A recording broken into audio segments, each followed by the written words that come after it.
Assalomu alaykum va rahmatullohi va barakatuh ustod. Nazmi shuma durustmi? Salomatton nazmi? Alaykum assalom va rahmatulloh. Salomat bo'lishing. Du savol ko'toq دارم پرسیدم ممکن؟ راست گپ این دو سوال پدرم است. پدرم گوش دارن شما را. بفرمایید برادر. قبری مادر کلانمان را گم کردیم. چی میشد؟ هیچ گپی نداره. دعا کنید تو. خبر یافتن شرط نه برادرها.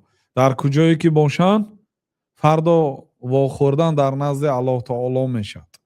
اون در امریکا هست، در استرالیا هست، در تمام دنیا باشد. مرده یک آدم در کجای دنیا باشد، خبر مثلا سیل آمد شد، گم شد، هیچ گپی ندارد.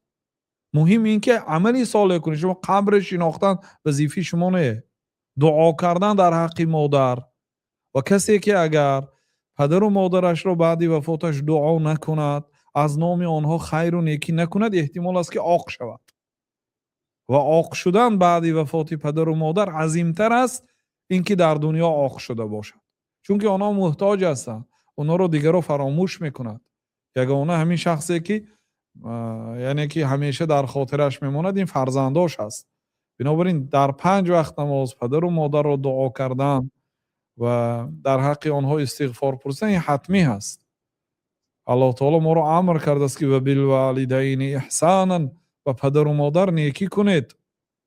و نیکی آنها اساسا بعد وفاتشان شروع میشه. چون که در دنیا اگر شما نیکی نکنه خودشان آدمی زنده حسابش مییابد.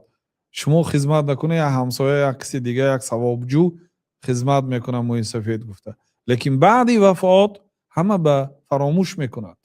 این یگانه فرزندا هستند که همیشه دعا میکنن. بنابراین این دعا خطی میشه. قبرشان یافتن و بالاش به یگان چیز ساختن که تینه. بله برادر.